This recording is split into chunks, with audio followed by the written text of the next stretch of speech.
Welcome everyone to another episode of Trek Talk with Tech and Kirk. I'm TechMan16, And I'm Strange Kirk. and today, thanks to Handyman, who gave a shout out to ScarletFire, we've got ScarletFire with us today. Scarlet, how you doing, man? Pretty well. Thanks for coming. We really appreciate it. So let's just dive right in. What got you into Star Trek?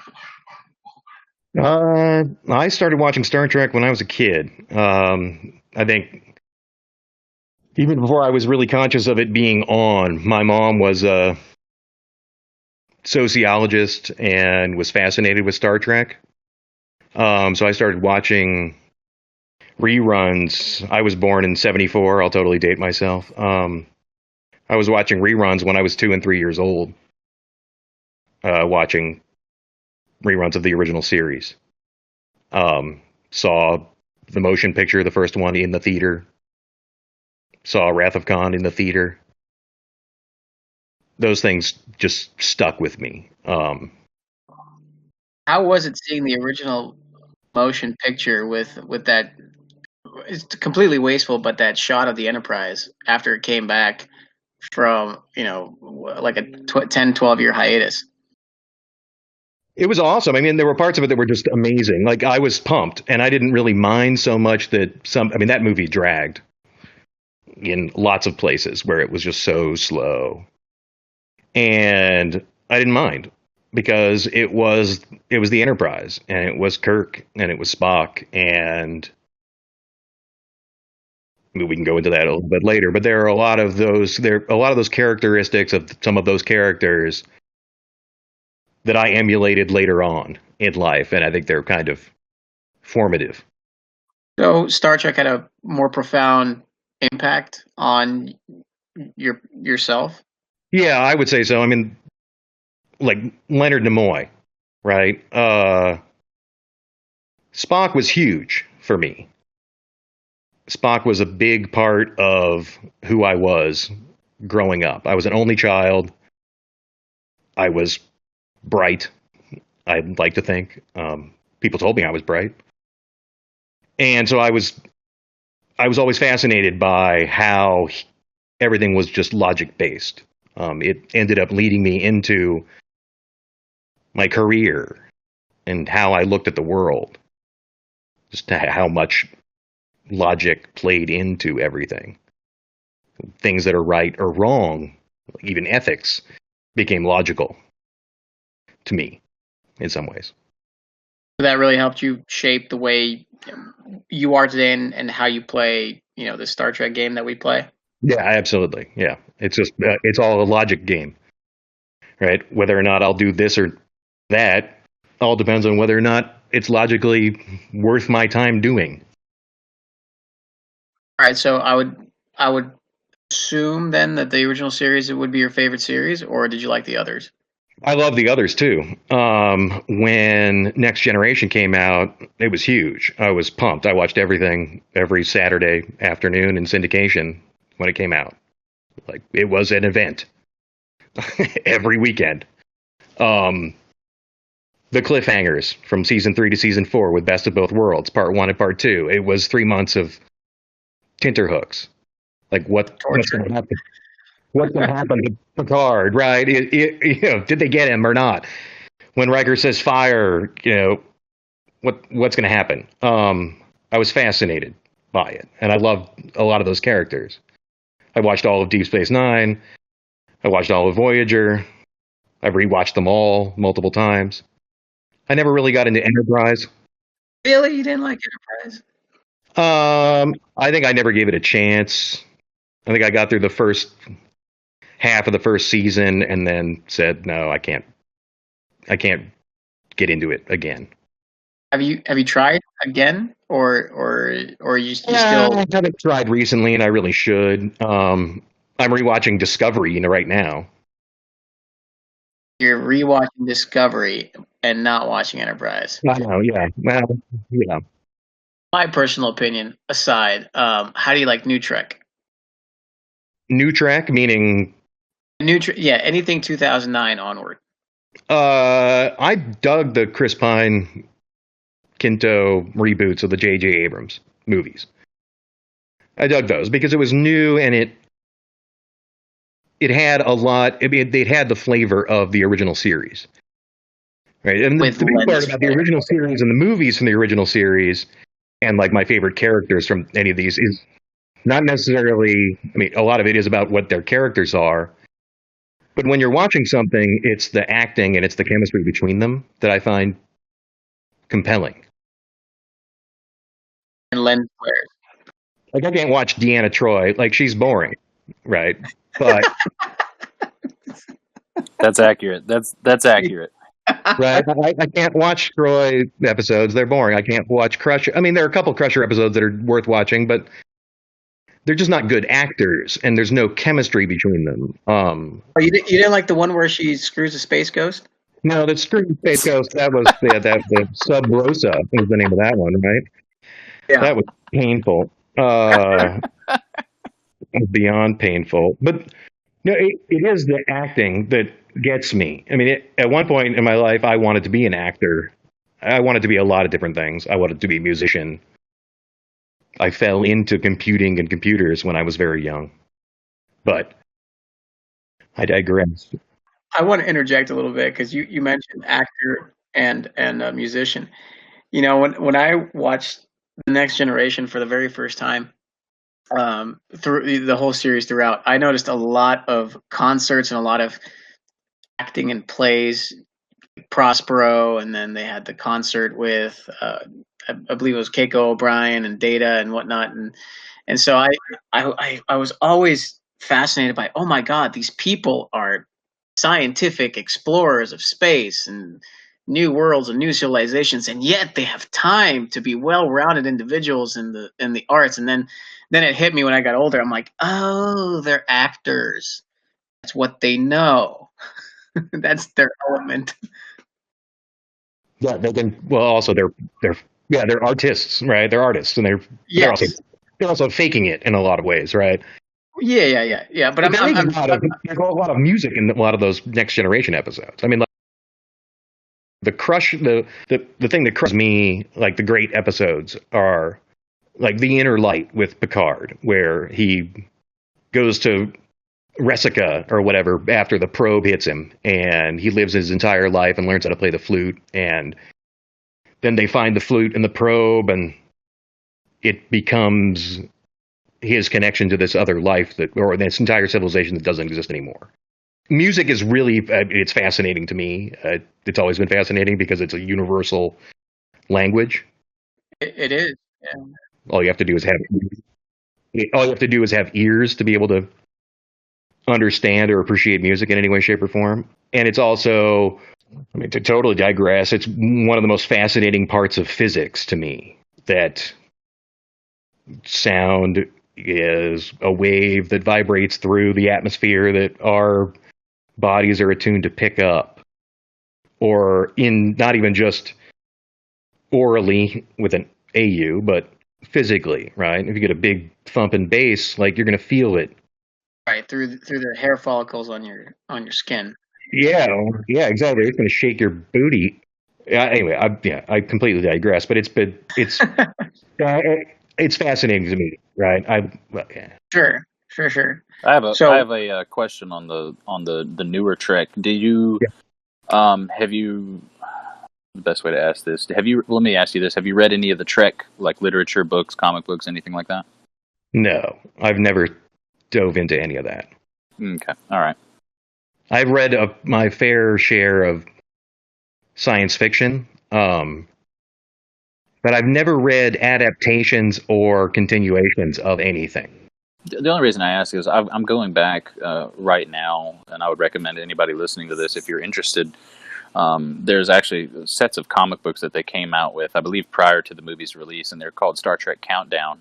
And it actually gives an explanation, kind of a little bit of backstory before every movie. Like, it gives the backstory before the star went, the Hobus supernova that wiped out Romulus. It gives a backstory to that. It gives a backstory to Nero and his ship and why it's so powerful, because it has Borg technology, which kind of then plays into with Picard, with the Borg technology, with the Romulans. and stuff like And the that. So, game, and Vidar, right? And having the Vidar in the game. of course, so that it all ties in. It all Yeah. ties in very neatly. I think that was done actually. To me, it was done pretty well. I wish they would have done a little bit more than just some obscure comic books that most people have never heard of. But anyway, I digress. So going back a little bit to the question regarding New Trek, do you like New Trek better than Old Trek? And I'm purposely creating a divide here. Do you like Old Trek better or New Trek? I don't think I really have a favorite between the two things. I mean, they're kind of different. So I don't know. I appreciate both of them. I know that's a really wishy-washy milquetoast answer, but Milk toast? Who? Somebody hungry? What? I'm just screwing with you. Well, yeah. So the way I see it is the Roddenberry Berman and Braga universe was more like, okay, we'll do sci-fi with like a positive, uplifting message, and every episode.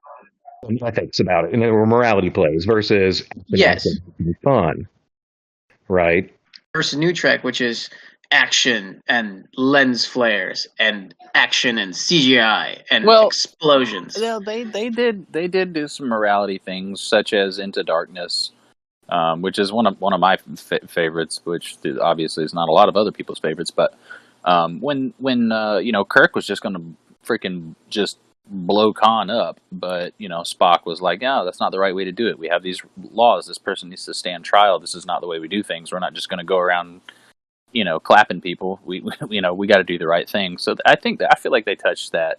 They touched on those morality issues, not as much, and like you say, it was more action packed, and we've gotten into that before as far as the trying to gain newer viewers who are into the lens flares and the explosions and. Yeah, that's just a function of society and what people will go and pay money to go see anymore. And that's why they're Marvel movies, right? That's why the Marvel movies made a bunch of money, because it's a bunch of action. And don't get me wrong, I got dug on the Marvel movies, but they're kind of different.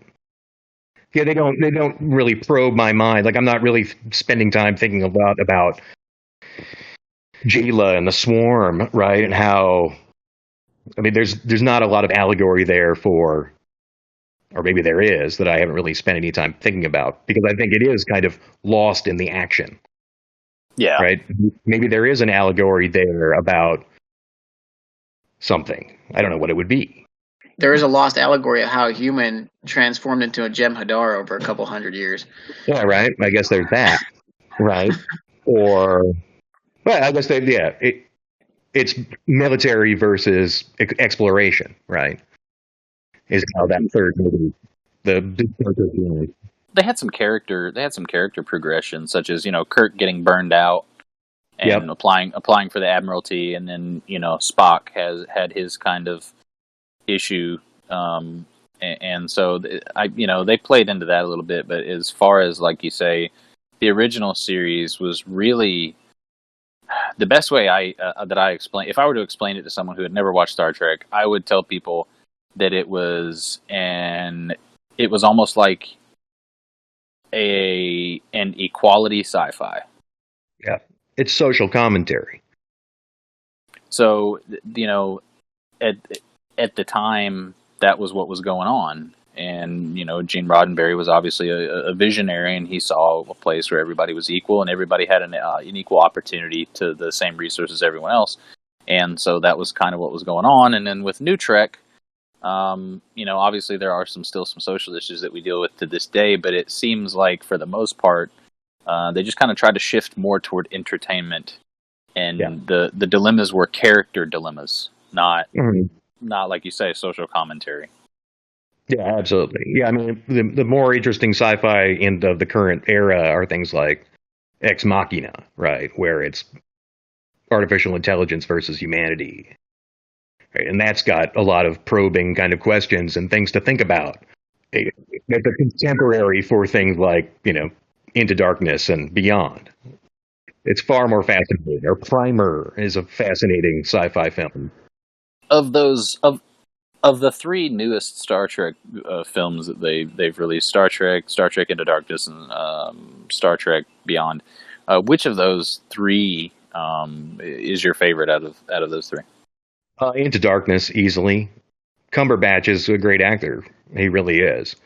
The thing I liked about it is the pacing of it.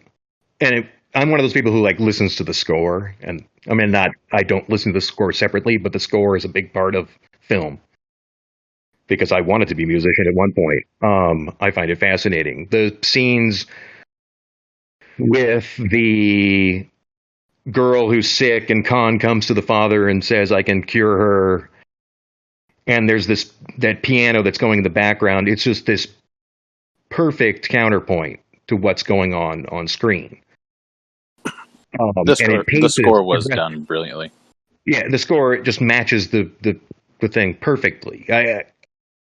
It's one of those things where you can't see anything better than that. I mean, there's no better combination of music that could possibly take place.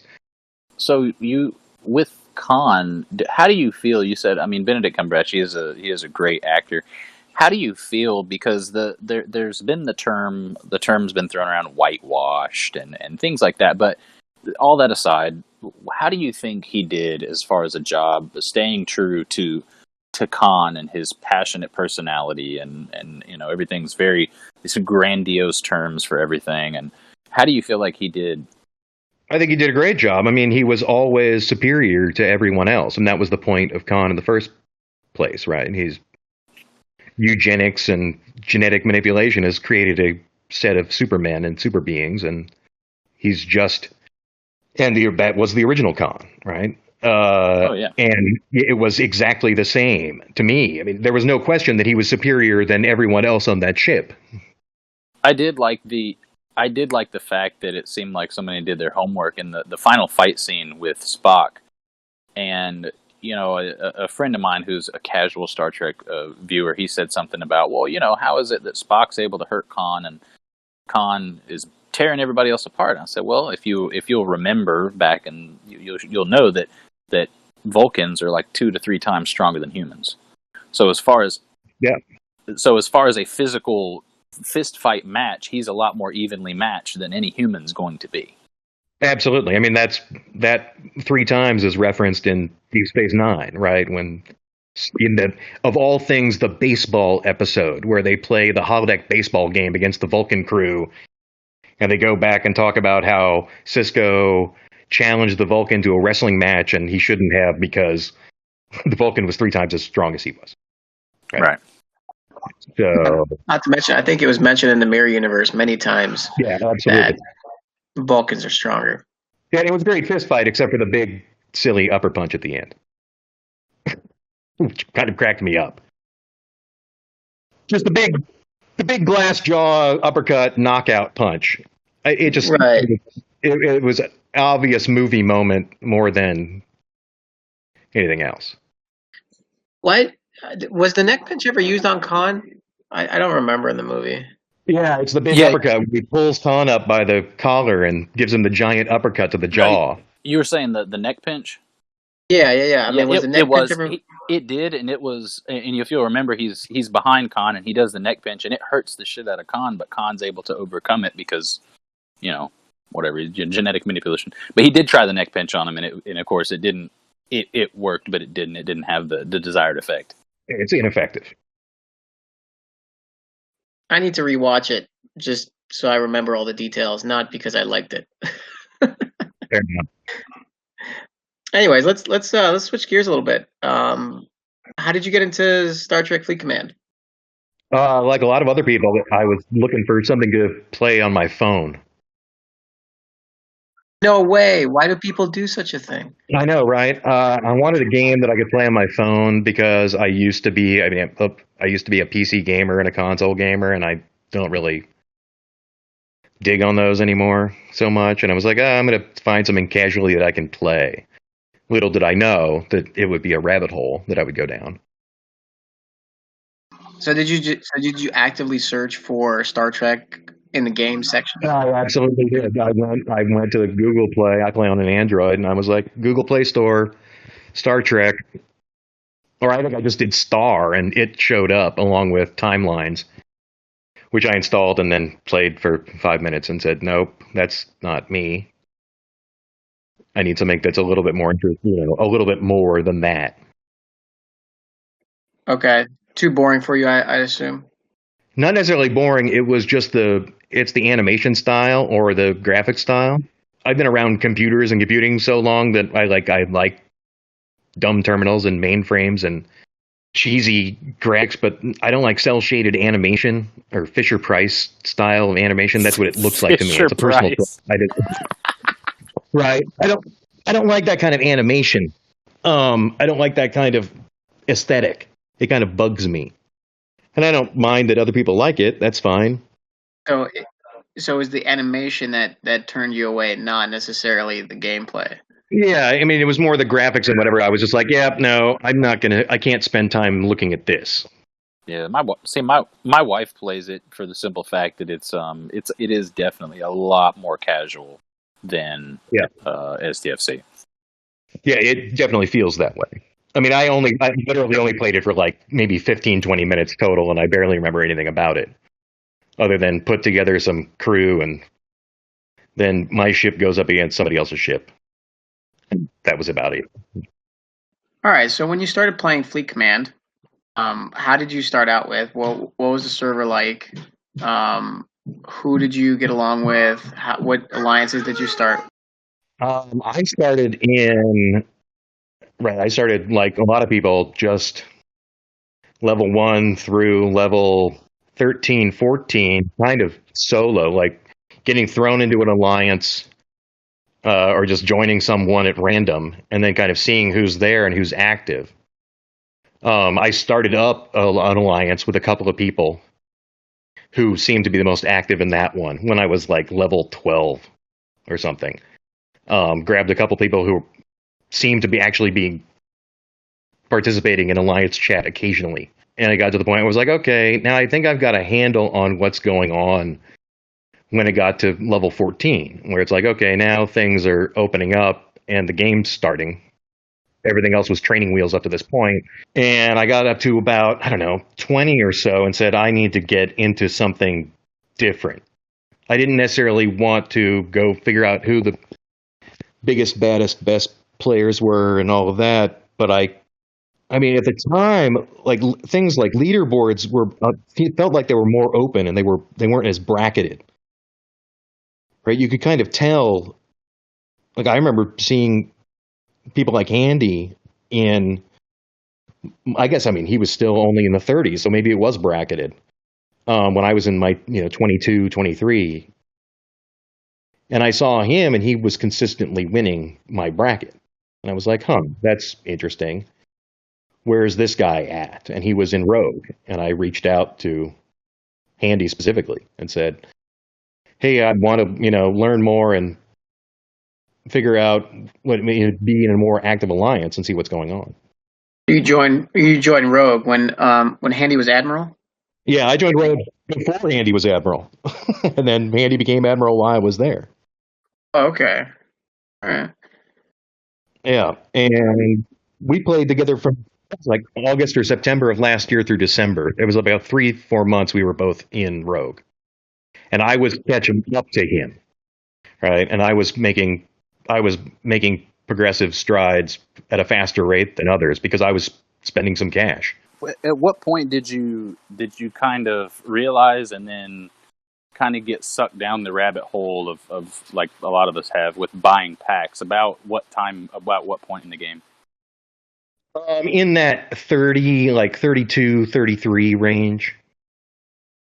30 to 33, somewhere in there. It was when I was like, okay, I'm going to need to buy, if I don't want to spend a whole bunch of time on this game, which is kind of funny because I spend way more time now when I don't buy packs, but that's just the trade-off. And I have more fun spending time on it than spending money.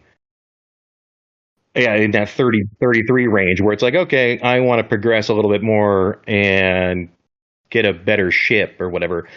But I never felt like I was spending a whole bunch of money. It was like, yeah, I've never done like the big $1,000 day. I mean, maybe once I think I've done $1,000 day. So to the point of you progressed all the way to level 33 without spending anything? No. I didn't. It's definitely spent something, but I don't think I spent more than maybe like $1,000 to get to 33. Okay, all right. Because I'm like, wow, you went free to play all the way to level 33 No. Yeah, I didn't want you to think I should say. No. So with that, I mean, I know that we've discussed before, and you haven't spent near as much money as a lot of these other people, but you seem to be on the same playing field as they are. Do you feel like you just maybe plan out what you're going to purchase a little bit better than they do instead of impulse buying? Oh, I mean, yeah, for sure. I definitely plan out exactly what I'm going to, if I'm going to even purchase anything. I mean, at this point, all I'm purchasing, for example, are battle passes. There's no better value in the game. You mean the $20 ones? Yeah, just the $20 ones. There are a bunch of other issues around why I'm only buying the $20 ones. For, I mean, it's Scopely math and Scopely business practices and ethics and whatever. Scopely, if you're paying attention, right? I mean, it's not personal, but it kind of is. Like, I'm like, okay, and I've told them this. I'm like, I'm not going to buy any more packs. I've told them that in surveys because I don't buy the fact that they're charging the same amount for different pack values across different servers, right? When I saw that controversial Rev Deuce video come out, I was like, oh my god, this is crazy. I find this completely unethical. Like, there's no integrity there. Well, they do. I mean, they do the same thing even within the server, and I understand the reason behind why they've done it. I've heard the reasons, but for me, like for example, if somebody who's level, what am I? Right now, I'm level 33. So if someone who's level 25, they spend the same $50 or $100, they're not getting near what I'm getting. So basically, Totally. the $100, to me, if I'm going to go buy something, if I walk into a store and I buy a watch for $500, and then you walk into the store and they go, "Oh, you're 10 years younger. For $500, we're only going to give you that watch." Well, to me, that's what I equate it to. Yeah. No, that's absolutely true. It is a function of the progression of the game and how the levels, because it's designed, I mean, the whole game is designed to play on people's impatience. Right? And when you get impatient and you want to progress, the fastest way to progress is to spend money. That's just reverse engineering what their business model is. I don't think that's a big shocker to anyone. Right?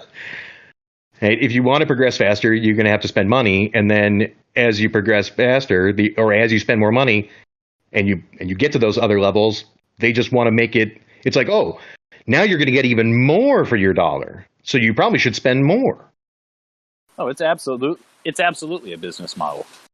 Yeah, absolutely. And that's fine. I mean, that's their business model.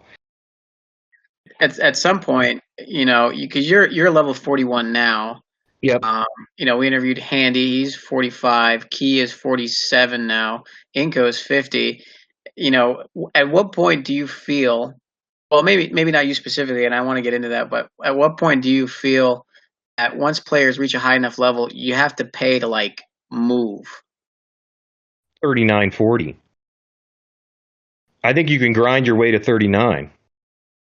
But once you hit 39, you got to pay, right? You just have to keep paying in order. Yeah, you have to pay to get above 39, in my opinion, right? You can get to 39 and you can stay there for a long time. Because that's the way the game was designed before they opened up Deep Space and 40, right? A lot of people who are now 50, like Inko and OB and a bunch of other people that are in Nona and Key and everybody else, they all got stuck at 39 for 6 months artificially because there was no game past that point. Learning from that, there are people in Nona now, Nemesis 0702, who's there now. He's sticking at 39 because he is both emulating that progression of gameplay, but also there's no real point because once you get past that 40, it's pay to play. Like I'm at 41, I can't do anything. I'm not going to 42 anytime soon. Because you can't raid, right? Because to raid, the resources you need would take you hours upon hours upon hours, and who has those resources, right? Yeah, no. The only times I've ever raided recently for anything big are people who've left the game. right? People who've reached out to me or have said, look, I'm done. Do you want these resources? I'll go meet you in some rando system and you can raid me because you've been a good guy or whatever. You seem like a decent fellow.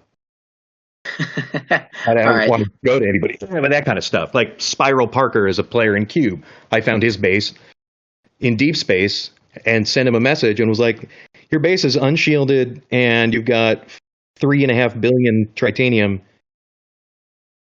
and I'm going to knock and I don't know what's going to happen, but I feel weird taking all this from you. So I'm going to hold it in escrow effectively. I'm going to hold on to your billions of tritanium and you've got 30 days. And if you come back in 30 days and you say, hey, I want that back, then fine, you can raid me back. But that's the majority of where my rating comes from, right? Is people who have either just quit, and I just kind of keep track of, I mean, people go and stick their bases in some system right before they quit, out on the outskirts somewhere. It's just a pattern that people follow.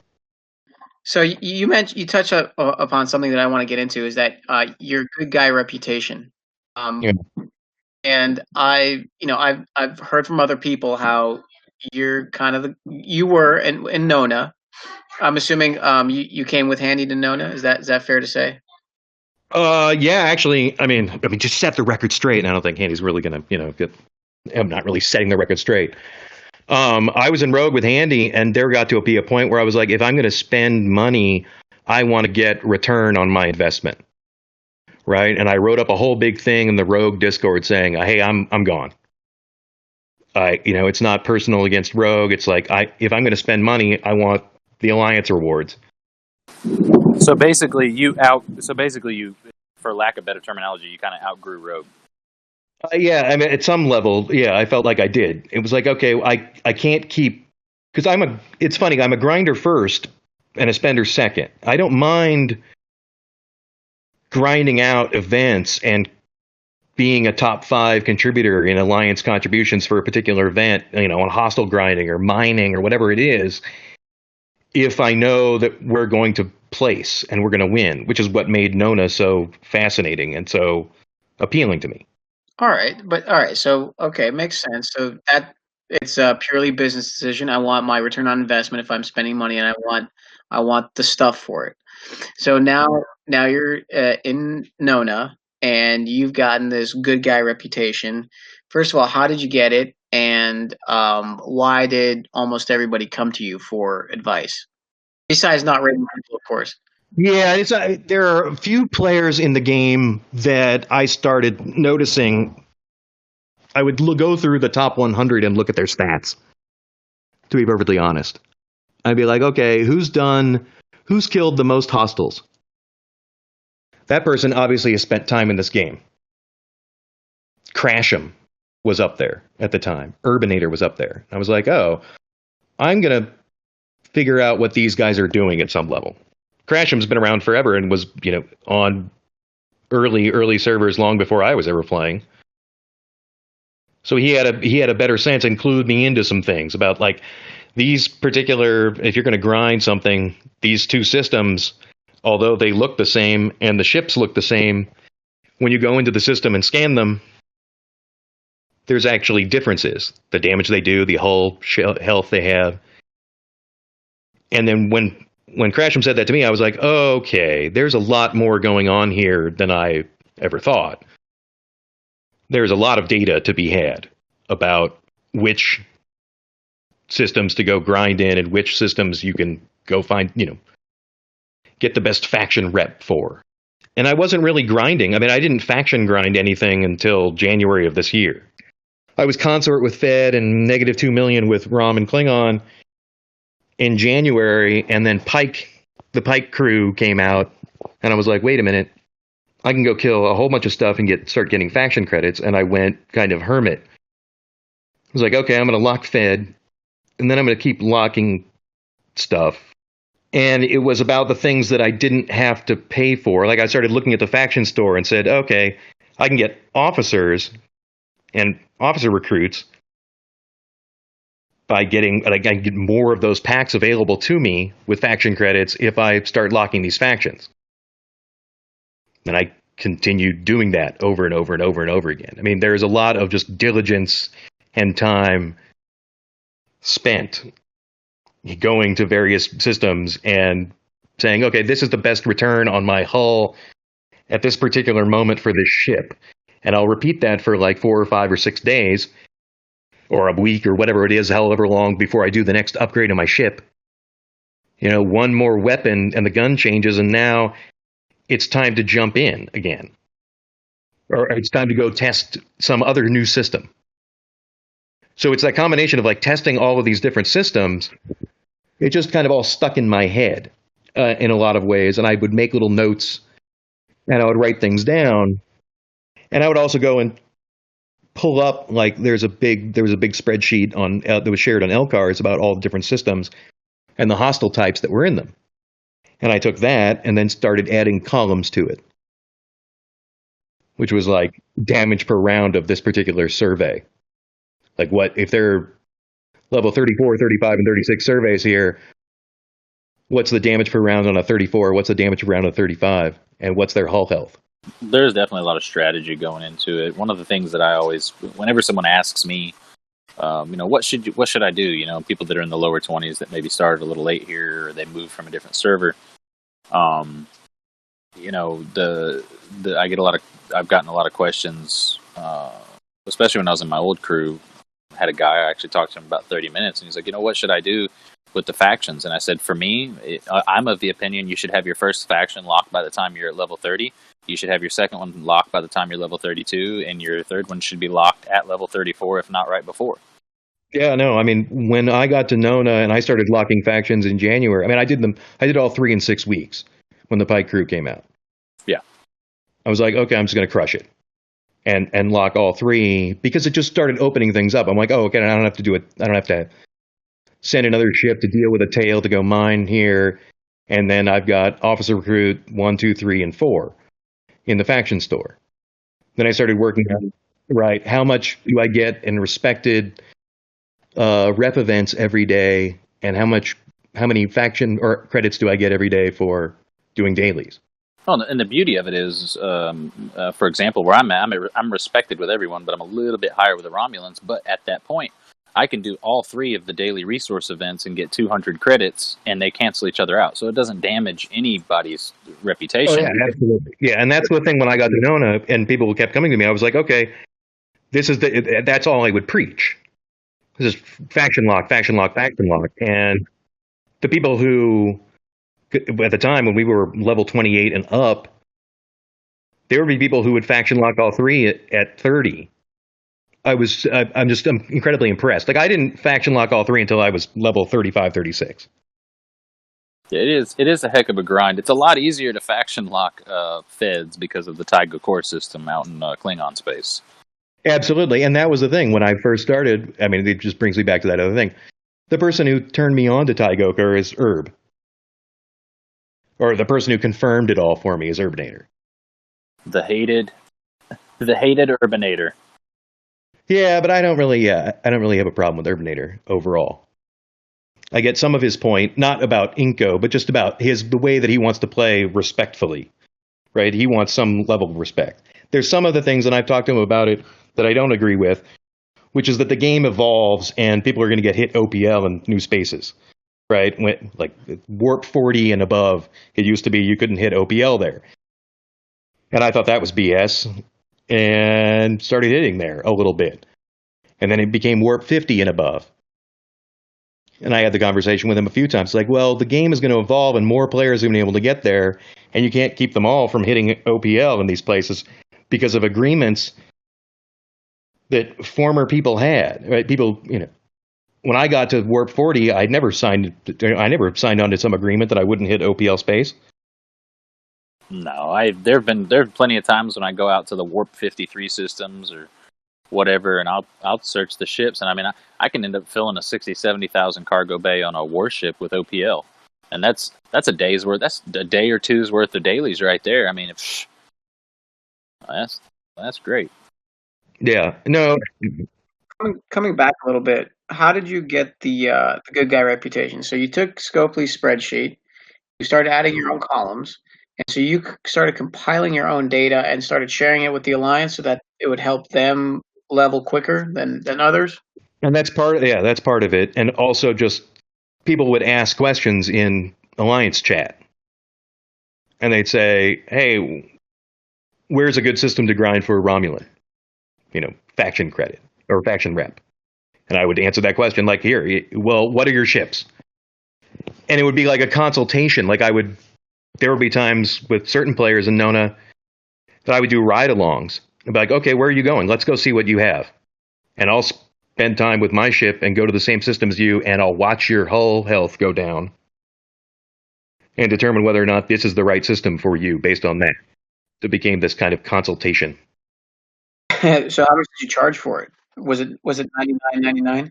No, I didn't charge anything for it because it's a little bit of my own kind of mentality. I like having the answer to things. It gives me, it releases something, some serotonin, some endorphin, where it's like, yep, I got the right answer on that. It becomes addictive, where I totally want to have the right answer on that all the time. And so did you expand that knowledge base to people outside Nona? Anybody who would ask you, or how did? Yeah, if somebody asked me, I would absolutely help them out. No question. So other people would tell other alliances, hey, why don't you talk to Scarlet over here? He's kind of the guru with this. Yeah, I mean, sometimes, yeah. And there are a couple of other theory crafters in the game that I'd either talk to or want to talk to about certain things and kind of compare notes on. Because we're all playing the same game, right? We're all people trying to get ahead and progress. So there's no real point in holding like all of that information too close to the vest. There's some of it that, yeah, because you're just not exposed to it on a daily basis, right? Like Alliance chat in Nona, it's a big thing when somebody locks a faction. It's a huge deal. Somebody says, hey, I just locked this. I mean, it's 30, 40 congrats. Oh, it is a great achievement. I mean, there's nothing when I finally got triple faction locked. It was like, I know it's a mobile game, but it was just like, dude, do you know how many hours, totaling possibly days, worth of time that I've spent trying to grind this crap out, and now all three of them are locked, and it's like I never have to worry about a tail. I never have to worry about not having enough daily. Like I can complete all the dailies I need for my loyalty token in like 30 minutes. Yeah, I do that every day, 30 minutes, and I'm done. I go kill. Somebody from Nona said something to me, and I wish I could remember the person's name. I saw the person, I can't even remember what the circumstance was, but they said something that stuck with me, and it hit me. It was so profound. It just hit me in such a way where they said, this game is a time game. The less time you have to spend versus the better rewards you have is that was that person's idea of winning. So in other words, the less time I have to spend accomplishing something in a day, the better. Yeah, absolutely.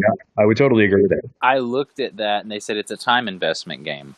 And I was like, wow, I've thought about it, but I've never really sat back and realized that, yeah, I mean, this is a time investment game. You can actually get pretty much anything you want in this game for free if you want to spend years doing it. Yeah, absolutely. Yeah, you can grind your way to whatever. I mean, I'm grinding Klingons rep up right now. Like I'm 2 million from commended. Right. I mean, I've got combined like 200 million faction rep or something between the three factions. I never thought I would ever get to that point. But it was just about, okay, because the time becomes available to you once you lock that triple lock. And it's like, okay, I can do all my daily to the loyalty badge in 30 minutes. Everything else past this just helps me progress. Any other time investment that I have into this game is just gravy. So do you want to share the systems that you do your grinding in? I grind. Yeah. Well, I mean, I'm 41, so I grind Tolain, Tolain, in ROM space for ship parts. Explorer ship parts, and a little bit of rep grind. Is that for the jelly? Yeah, I do that with a jelly or with the Enterprise, depending on the Oh, okay, particular. but the ship parts are for both or for the Oh jelly? no, the ship. Oh, I'm using both of those ships, but I'm only using it for the jelly. Okay, all right. Yeah, I'm using it. I'm using the ship parts for the jelly. Yeah. Well, one of my two jellies. I've started going to because there's not very many systems to get the ship parts in that is not deep space, but I've noticed that you can get the Explorer and Survey parts in Groombridge. So I went ahead and started doing that whenever I have to do my dailies. So I'm just getting a head start on getting those ship parts for whenever I do need them. Yeah, and it's either that or Ursva, the Klingon space right next to Kronos, also has broken Survey and broken Explorer parts. And so where would you grind the Federation? Killing feds? Yeah, well, for either parts or for rep. I don't grind fed very much. I pretty much combine the two. I go for the loyalty badge every day. Right? I used to do like I want to complete the entire board of dailies every day. But that takes too much time. I guess what I'm asking for is like for anybody who's playing the game and it's not at 41, and you're in your 30s, where would you go to faction lock each three of them, like the best bang for your buck, if you will? If I was going to, if we're locking feds and ROMs, you just work your way up to Tygoker and lock them both at the same time. That's what I did. I got the feds celebrated and locked ROM, all in Tygoker. I didn't go anywhere else. Where is that system? That doesn't ring a bell. Way far off on the right in Klingon Yeah, it's space. all the way in the bottom right corner, and it's a bunch of 38, 39, and 40 surveys that have triple the faction rep of everything else there is in normal space. You don't get that same amount of faction rep until you get to level 45 surveys, but you're getting them in 40s. It's a unicorn system.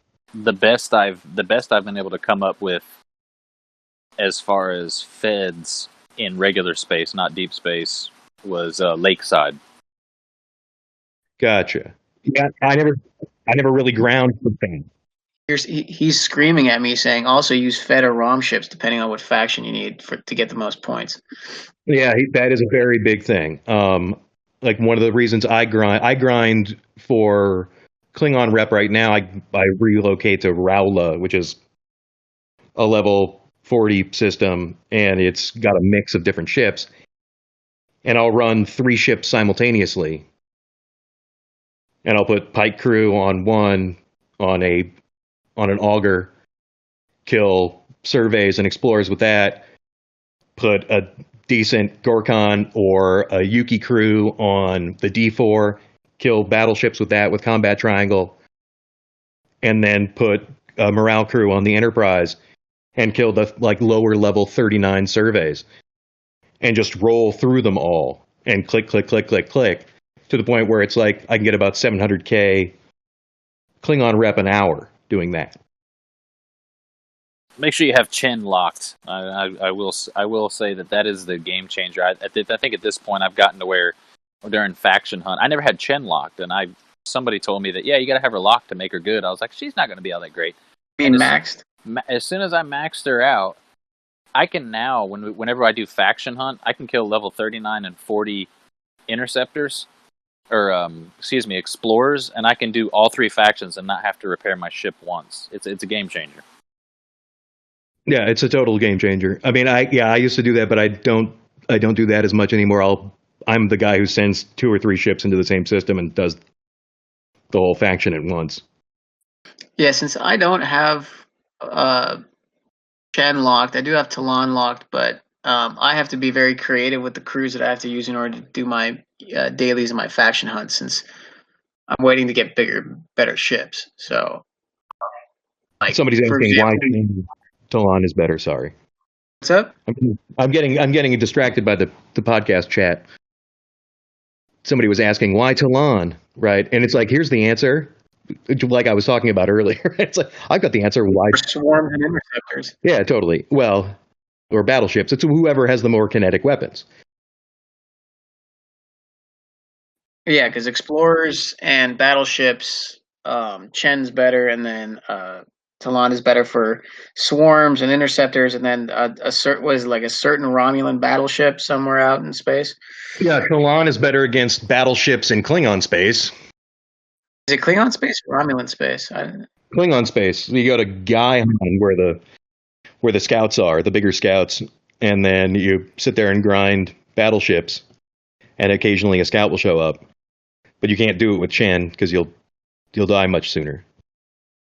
So, anyways, you have all this wealth of knowledge, and you are kind of the go-to guy for pretty much anybody and everybody. And at what point did that kind of wear down on you, where you're giving out so much advice, and you're like, I am so done with this? It's a cumulative effect.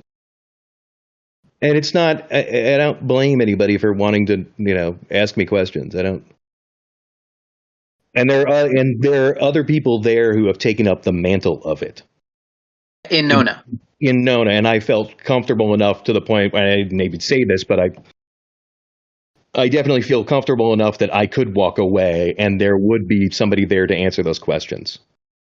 So did that play into, maybe not negatively, and no casting shade or shadows toward anyone, but did that play a part in kind of in addition to some of the business practices we discussed, but did that play a part into kind of your backing away and kind of soloing it for a little while? Yeah, I mean, I just wanted to have some peace and quiet at some level because I do have that personality where I want to have the answer to things. So when I see somebody ask a question in Alliance chat, I want to answer it. It's a instinctual reaction. I can't stop myself. So in essence, to remove the temptation. It's the stimulus, right? I don't want to. If I remove the stimulus, then I won't be sitting there answering questions. And then when you answer one question in AC, what would happen is, Scar's available. Let me send him a PM. Right. And then when we grew really, really fast, and that's fine. But when I joined, there were like maybe 30, 32 people or something. And then it got up to the point where it was like 75 to 80. And the turnover started happening a little bit quicker. We'd have people come and go. It was like all these new faces. Oh, go to Scar. He's got the answers. So then it would become, okay, I'm going to do an entire consultation with this person for, multiple hours a day for multiple days in a row for the new person. And then it takes a toll over time. There's a cumulative effect. It also takes away from your ability to progress through grinding. Absolutely, it takes away from that. There are a bunch of time. I mean, that's not really a time suck. I wouldn't put a negative or a pejorative on it. Helping people is not a time suck. Some things are time sucks. Armadas are a time suck that I've just now realized. If you've got a bunch of people in an alliance and everybody's running, and you're the biggest alliance, everybody wants to run the biggest armadas because they're like, hey, we've got everybody, all the bigs are here. We should just run all 39 uncommons all the time, right? And at some point, there's no point in running the 39 uncommon anymore. There wasn't for me. There was no reason for me to go, but you want to go there to support your teammates. Well, that's just 15 more minutes that you can't use your best ship, to go grind or do something else with. And then you get those back to back to back to back to back. It's like, okay, now we've run 8 armadas. That's 2 hours of my day that my ship is not available to do anything else. Right. As the game evolves and as the players evolve in a particular alliance, people will either just not go to those armadas or choose to not go as much, or they will go to all of them. But a lot of times there's this middle level where you want to help your team, and you send as much as you can, or then you really have to pay attention to it so that you don't, like, I'm going to step out of this one so that other people can get the loot. Like, we've got it covered. There's enough power here. I don't need to be in this one. I don't need to be in this Unk. I don't need to be in this Rare. I don't need to be in this Epic. I have enough credits for that. And it just becomes a lot of very intense concentration focus spent on armadas. It just feels like a time suck that I'm not missing at the moment. It's fair to say you were too stimulated. Yes. Just making a pun. In any case, so the cumulative effect of the rotation, the amount of people, the amount of growth, the time suck that it is to help other people out. Effectively, you just got burned by it. You're just like, oh, man, I need space. I need to leave. Yeah, there's all that, and then you throw a couple more things on top of that, which are wars, people doing wars against you, and then being a Commodore and having to mediate between individual players and their issues, or and this guy said I dry hit him, or I was dry hit by this player, and you need to go, or I need help with this. All of those, and talking people down off of retaliation takes a lot of time. Talking people down from, like, I'm going to go to war over this, or I'm going to send some nastygram to somebody else. So, speaking of wars, since you brought it up, what's your take for our Server 34 listeners? What's your take on this recent melee that's been going on recently with the Urbanator and Trojan, and seemingly pretty much everybody all the way down to level 20 players are getting in on some sort of... Anyway, it seems like the whole server's become disgruntled.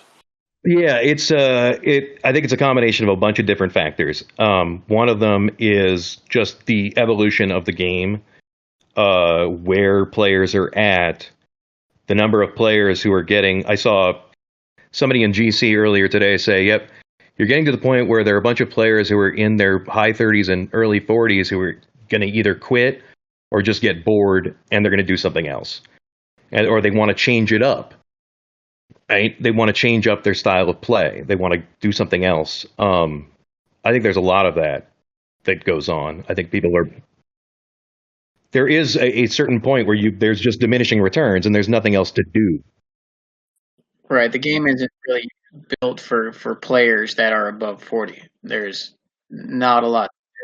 No, and the population of people that you can go and have battles with is really low, right? You can't... Right. You can't get a good PvP going if you're the top 50 player. If you're in the top 50, right, to be fair to everyone else, you should only be hitting the people who are as strong as you or above, right? Because people will get bent out of shape if you hit anybody lower. And since you're in Nota, you already have, like, the top 40 out of 50 players anyway. Yeah, you're not going to go hit any of them because they're already in your team. You can't game mechanics. That brings us into my partner Techman's favorite thing to discuss. Mm-hmm.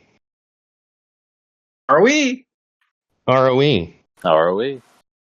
Yeah, ROE is...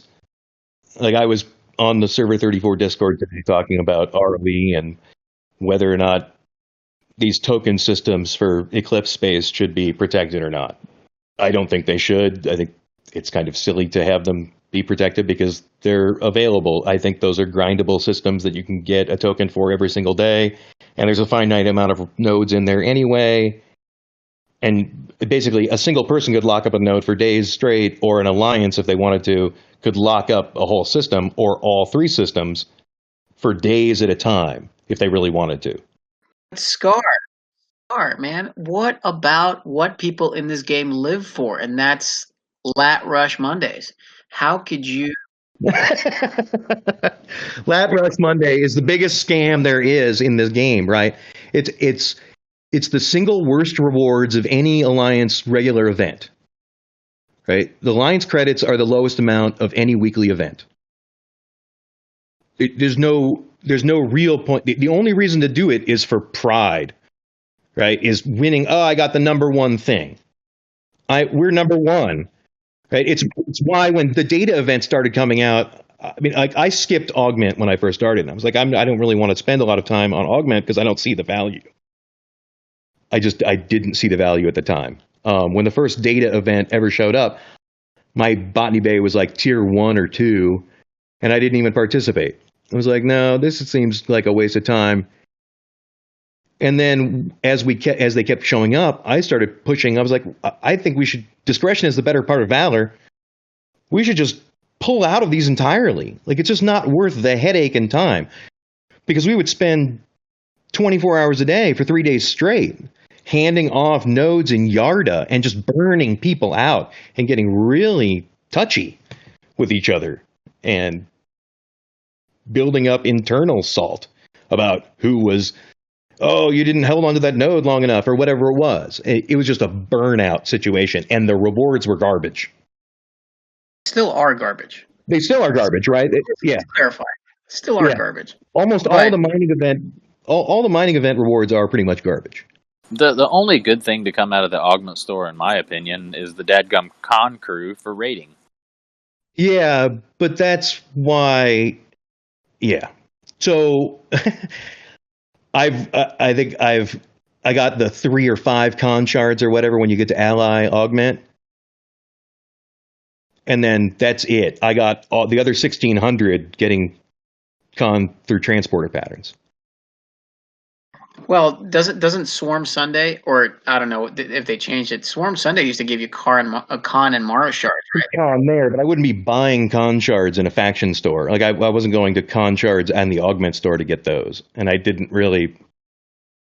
Yeah, because the only, I guess, what I've noticed now is that the server's grown to a point where you don't need augment crew to crack a base anymore. If you're a level 41, you could hit a level 28, 27.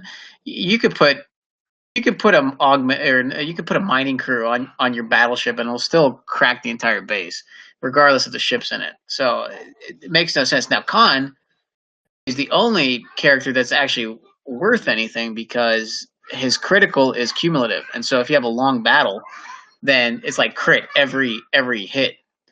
He's good. He's good for armadas for sure. Yeah, he's great for armadas. Yeah, the 7th round and above is where he starts doing all crits in the Stella right now on armadas. So you go 30 rounds, and everything from round 7 on is criticals. Solid. He's great for that, and he's also the strongest overall stat in the game. I mean, he's got, when you max him out, he's stronger than everybody else by a fair amount.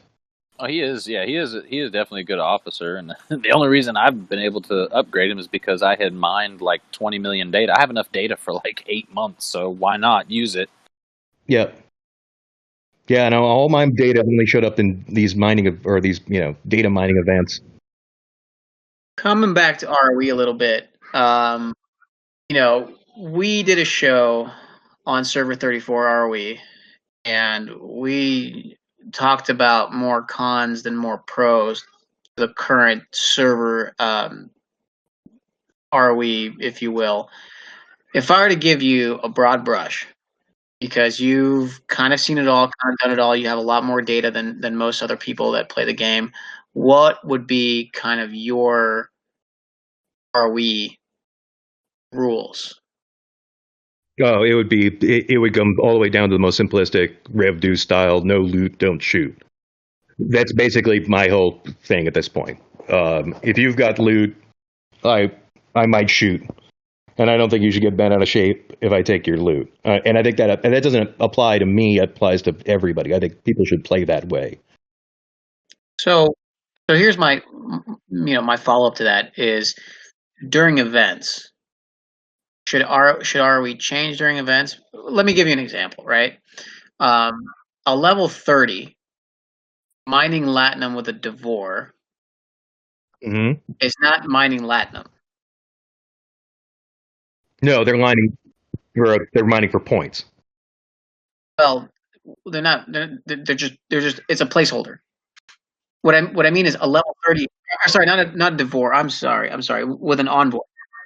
Yeah, okay, with an Envoy. Yeah, no, they're totally placeholding, and they should, yeah.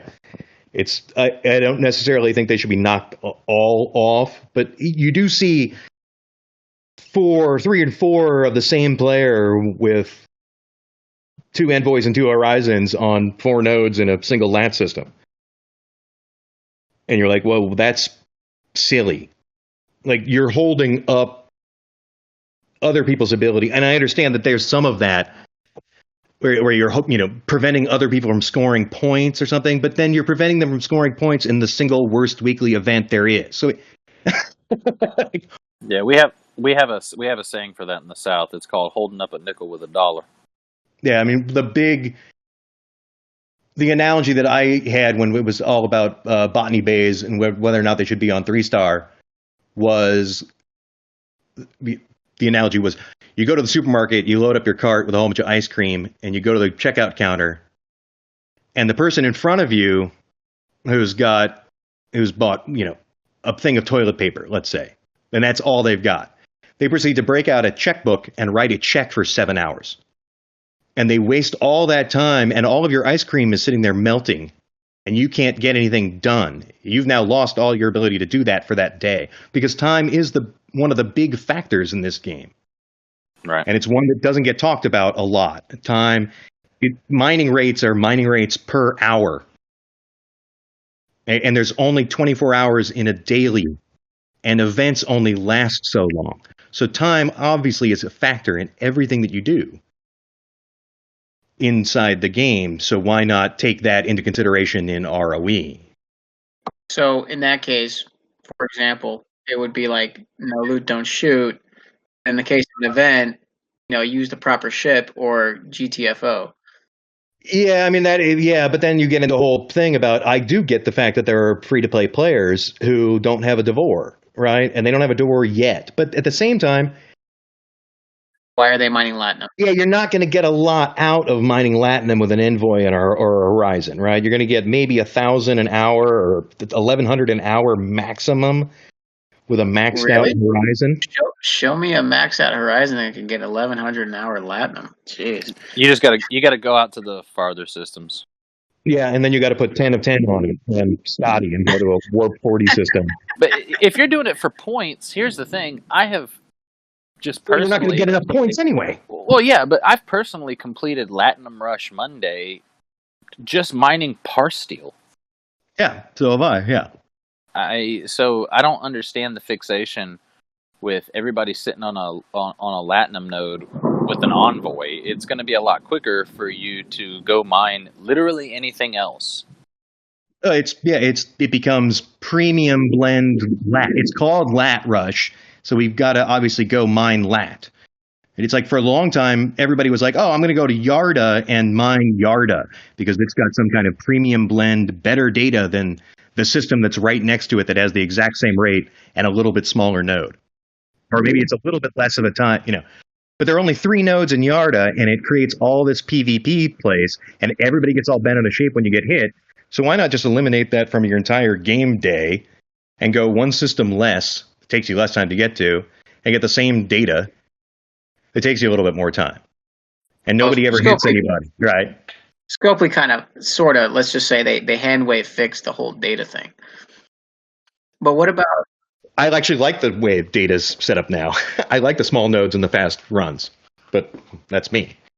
Did you notice that the system right next to Yarda, that next system has like much bigger nodes and the mining rate's like 10x less? Yeah, it's a third the speed or fifth the speed. Yeah, it's ridiculous.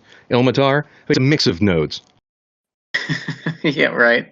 So what about PvP? Now, in a previous episode, Kirk and I basically kind of agreed that PvP. Well, I'm sure you've seen it. The rewards suck for PvP. There's no incentive to PvP. Yet we call this a war game and a PvP game, right? Yeah, I'm not the best. I'll be completely transparent. I'm not the best person to talk to about PvP. You can look at my stats. Right, I've got like 130,000 hostile kills and like 4,000 player kills. My player ratio is barely over 1. All right, we're swapping you out for Handy. Right, I'm not the big PvP guy.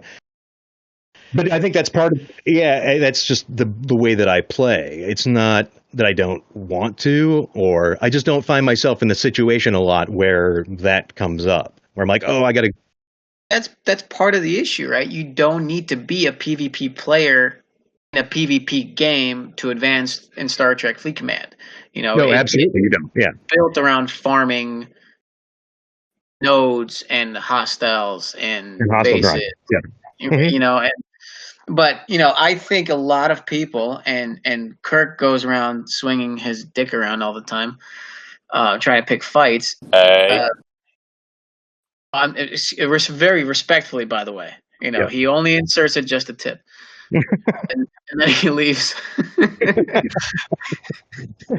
I can't tell you how many PMs I get where people go, "Hey man, did you forget?" And I'm like, "No, I just wanted to blow your shit up." And they're like, "What? You didn't even take anything." I was like, "Yeah, I know. I just want to blow your stuff up." Yeah, and I'll do that. Like I'll hit bases and like take 4 loads, and like I'm done raiding you for today. Like that's all I needed to do. Not because I even wanted any of it, just because you need to shield up if you're going to be in the system, right? it's a What I want to get to is we've got so many of these rules set up not to hit people, and we are desperately trying to hit people. What do what do you think would be a good way to promote, call it healthy hitting? the big one is people should be able to. It's in the ROE already. Warships are fair game everywhere, except in armadas or whatever it is, right? You should be able to absolutely hit warships wherever they are. If they're sitting around floating, that should be absolutely a default part of your game. Because it's called a warship.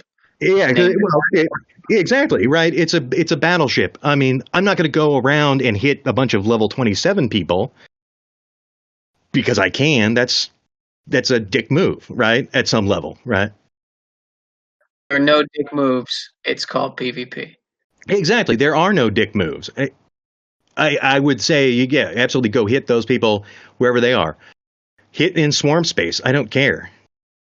That's the other thing about like being in wars, like having your stuff dry hit or having miners hit or even having your ships hit. Like it just doesn't. None of it matters. There's no. I would say thank you. Right. I would send PM saying thank you to Key when he would dry hit my miners or Q. Be like thanks. Like I just finished my daily. Perfect. That was good timing. Well, for me, what kills me, and this goes hand in hand with it, it just kind of the idea behind it.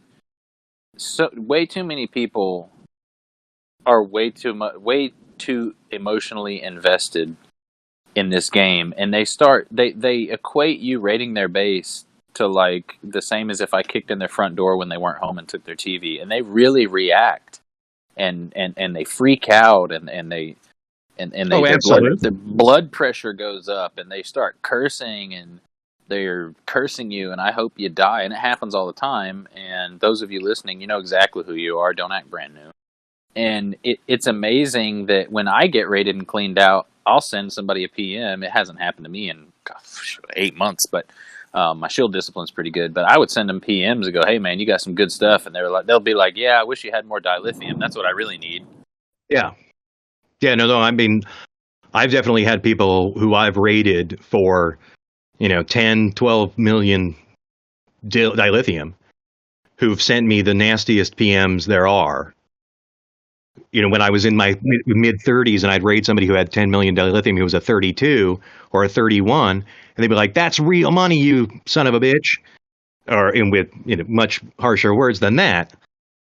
And there is this kind of value system that gets placed in it because there are people who spend things, right? And then as soon as you start putting your money in,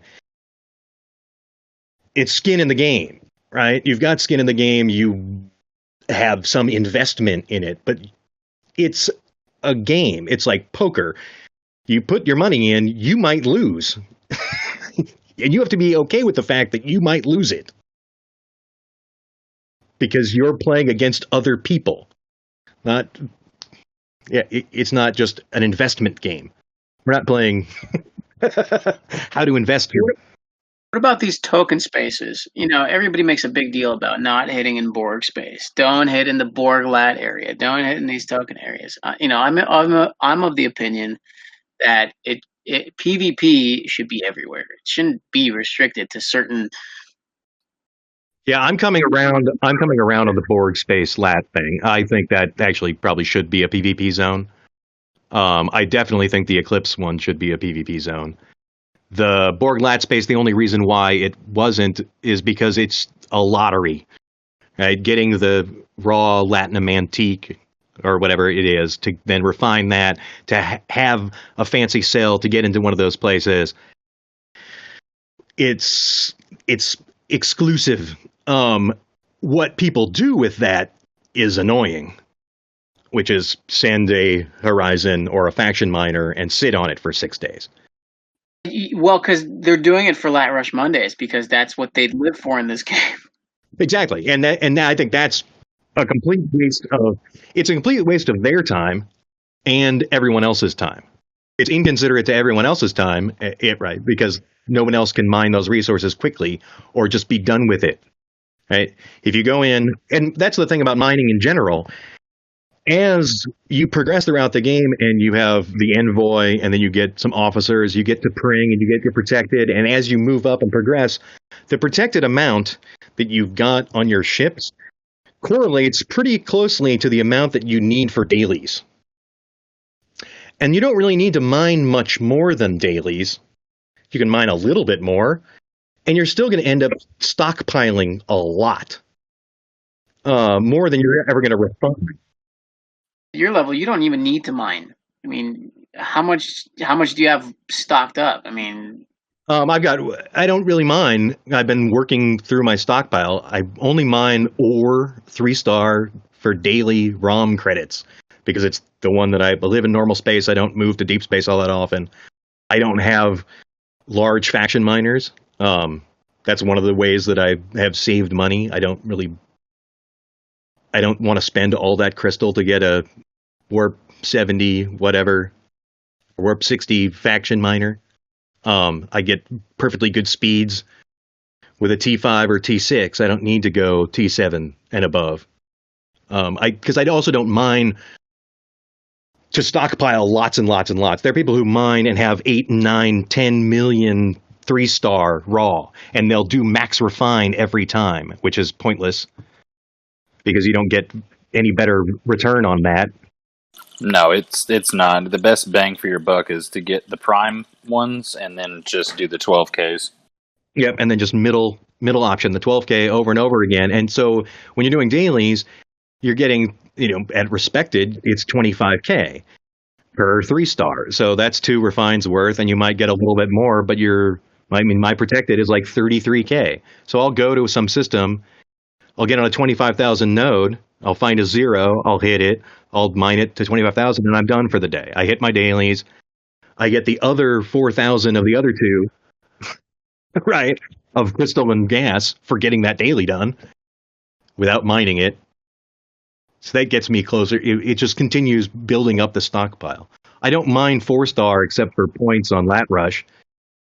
I don't see the point because at 40 and above, you get more 4-star uncommon in event rewards than you do from refining. So it's kind of silly to even sit there refining it or mining it for any stretch of time. to summarize, basically to summarize your engagement there, Scar. It's no root, don't shoot, and if it's PvPable, go PvP. Yeah, it's whatever the mechanics of the game allow. Right, and there are, like, I listened to the podcast with Joker, and I've listened to the podcast with Chef and Dirt, and I've had conversations with Joker and Chef before, and I think they're decent fellows, and they serve a purpose. I wish they would have said this, but I've always viewed Dirt as being the place where you start growing the rest of the ecosystem. Right? You can't grow an ecosystem without dirt. You can't grow flowers. You can't grow food. You can't grow anything else if the finite amount of nodes aren't available to plant miners on. So if all these people are mining and mining and mining and all they're doing is playing Farmville, somebody should absolutely go knock them off so that other people can get on them, so that they can progress, etc. I did say that. Actually, I told Chef that, and that was one of the questions I remember asking him. I asked him, I said, why are you so necessary? Yeah, it's totally necessary to the game. It's part of the ecosystem, right? There are funny little analogies that you could say, like, oh, this is not a slight on it, but you can't have dirt without worms, right? There has to be a worm like eating through all the shit to be able to create usable dirt. There's this like little poetic kind of analogy that goes along with just that name that I find fascinating.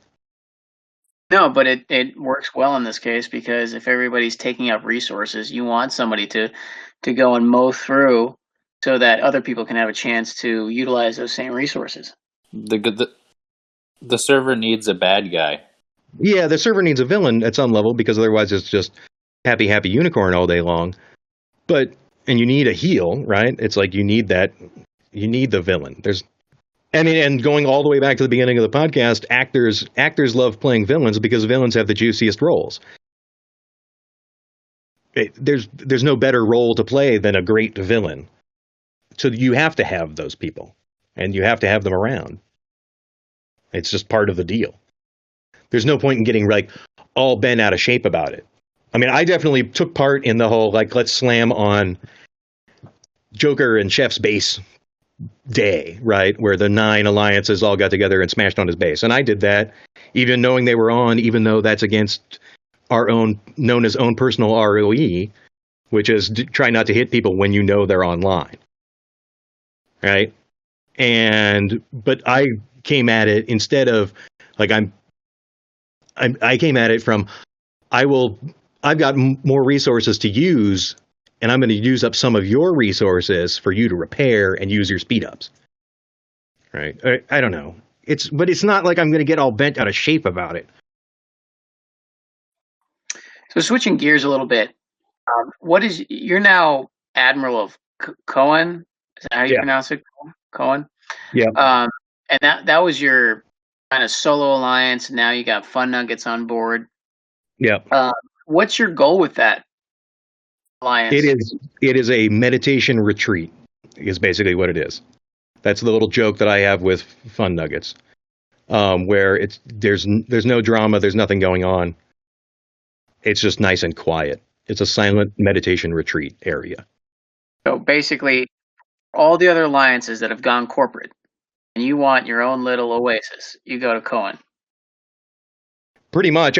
I mean, I don't have grand schemes to like have a big giant alliance, and I'm still holding out the option that someday in the future I might go back to Nona, or I might go to Rogue. I liked Rev Deuce's idea of going on tour of alliances that he did a few months ago, of just bouncing around and seeing how people work and seeing how they operate. Not to, be a spy and figure out where their bases are, any of that shit. I don't care about any of that. That's just kind of a waste of time. But just to interact with different people, I could see that being interesting.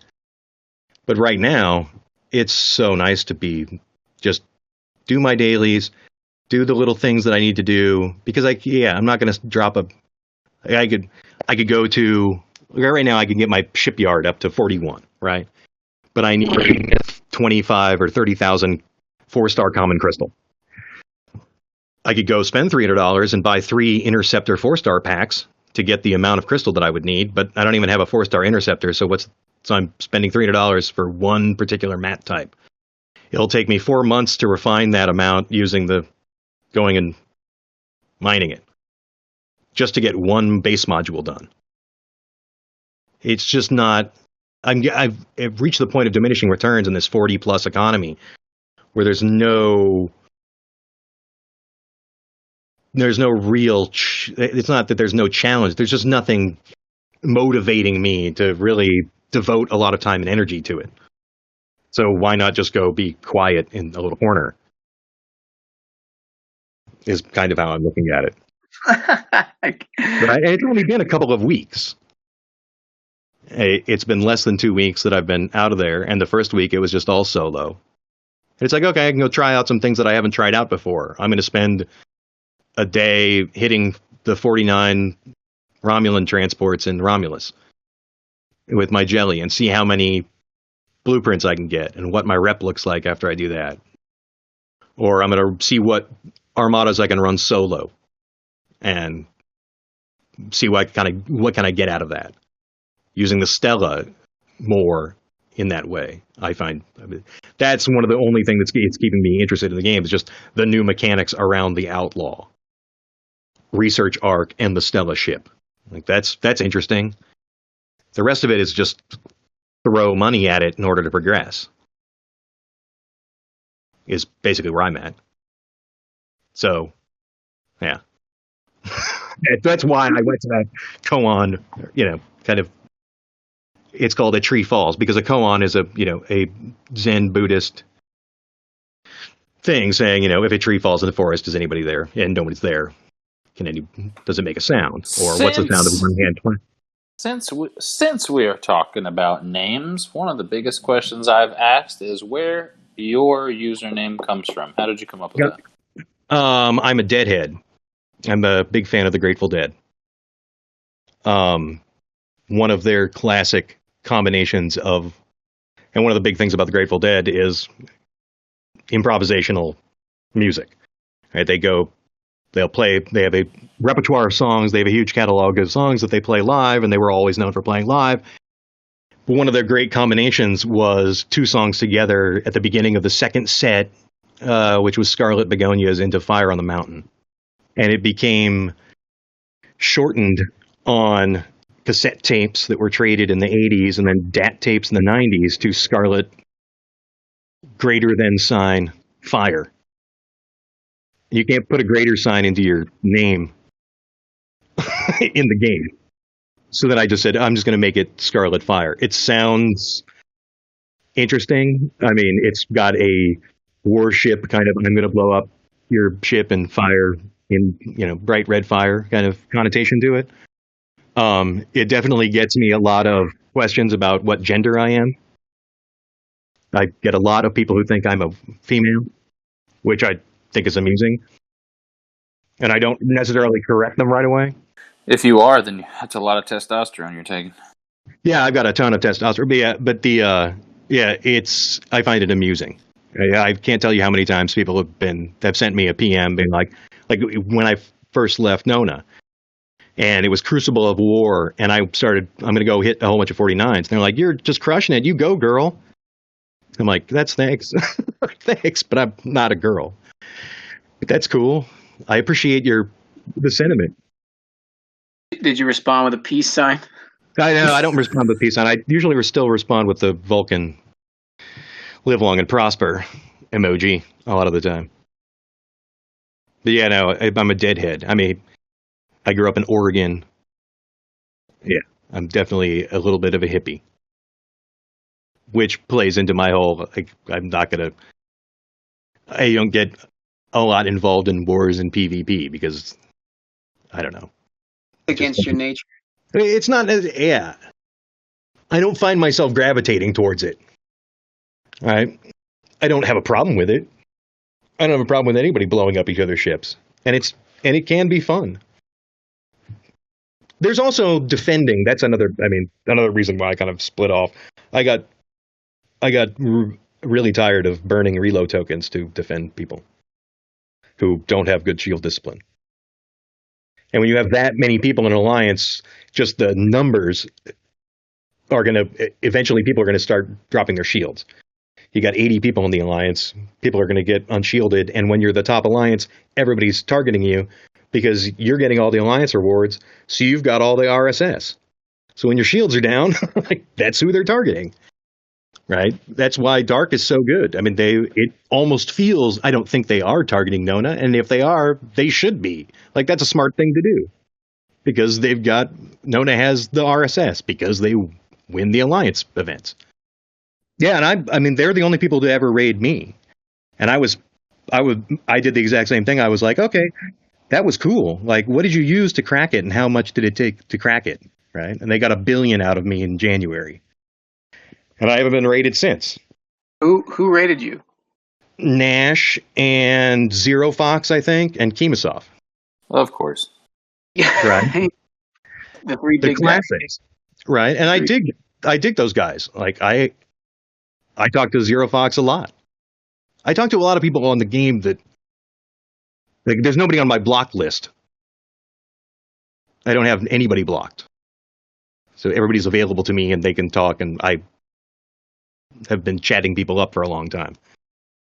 So one thing that I do want to bring up, since we're at the end of this one, it's something that's been being discussed a lot more and more as this particular day comes along. There's a particular game that everybody's looking out for, and some people are thinking that it is going to drive down the active player base in our server, which is Eve Echoes. Do you think that's going to happen?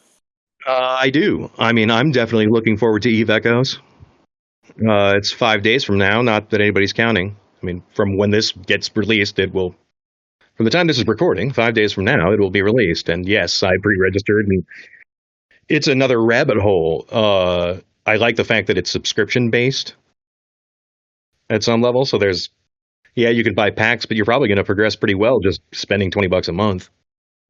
Yeah, I'm interested, and I think it's going to give I think it's going to give something a little bit different for us to kind of focus our energy into, especially given this whole coronavirus issue where everybody's kind of stuck at home. And for this server, I feel like myself might be included that if this game does turn out to be as great as it's being portrayed, I think that people are still going to play STFC, but they're not going to care about it anymore. So you're going to see a lot of people going non-ROE. I think it's going to stagnate, and then people are going to start warring and blowing each other up out of boredom. I think it's going to happen where people are going to go, you know what? I don't really care about the long game anymore because I'm now invested in this game. So now, hey, Nona or whatever, I've never liked you guys anyway, or Dark or whomever. I'm just going to start dry hitting you guys whenever I feel like logging on. Yeah. Or as THC just said, it's going to cause server mergers. Yeah, and that's fine. I'll dry hit them too. Right. It's funny. I think I've only, like, even during wars, like I wouldn't even want to get involved. I wouldn't dry hit people. I just didn't care. It's like, that just seems like when I would say thank you, it just never, I don't really believe that it really prevents anybody from doing anything. No. So I'd never really involved myself. I mean, I might hit occasionally, like if I was the only one on who could reach that system and somebody saw, right, that miner was there, I might go hit them. I think I hit Crash'em once on accident in Suliban because I woke up in the middle of the night during a lat rush when I had one of those nodes. And like he had taken it, and I was like, no. And I just, in half asleep, hit him dry. But that was 6 months ago. I don't go around dry hitting miners. I just don't see the point. So it doesn't prevent anybody from doing it. So yeah, Eve Echoes, to summarize, we think we're kind of all in agreement that might change the way that this game is being played, because that's kind of be a new, fresh, fun game for people to kind of immerse themselves into. Do you have anything that you want to bring up to tell anybody that might be listening? Yeah, I mean, if everybody didn't leave and went to go play Eve Echoes, or a whole bunch of people didn't, and the game was the way it was, enjoy the journey. Enjoy the time that it takes to progress from one level to the next, to the next, to the next. And you can do it for cheap. And there is no real timetable. And you shouldn't feel pressure to try to level up faster than you're comfortable with. There's a lot of fun to be had. And there are a lot of little personal goals that you can accomplish in the game. That's the way that I played, which is, I want to accomplish this thing. I want to knock out this faction, or I want to kill more of this than anybody else. Or I want to contribute to my alliance by grinding something out. There's a lot of ways to still enjoy the game without spending a bunch of money on it. Yeah, that's my main kind of point. And be nice. Right? I mean, there's no point in getting angry. And I've sent some nasty grams to people, and then I've gone back and apologized to them so many times. I mean, not so many times. The few times that I've ever sent nasty grams to people, I've made a point of going back to them and saying, I'm sorry I ever said that. I was in a bad place that day. Right. Yeah, because it's just not worth it to get that emotionally invested in any of this. No, it's not. People tend to forget that you're living through a screen here. Yeah, it's all pixels, and because it's computers, it's to bring it all the way back to a very old concept. It's garbage in, garbage out, right? The more you're only going to get out of it what you put into it. If you put negative energy into it, you're going to get negative energy out of it. Right. Well said. Yeah. Scarlett, thanks so much for joining us today. Absolutely. Did you have fun? Totally. A little bit of a ramble, but that's what I do. It's all right. We'll get you and Handy on at the same time, and then you can bicker back and forth, and then we'll charge. That sounds good. Yeah, definitely. Perfect. All right, everybody. Thanks for listening. This has been Trek Talk with Tech and Kirk. I'm TechMan16. And I'm Strange Kirk. And we'll see you guys next time.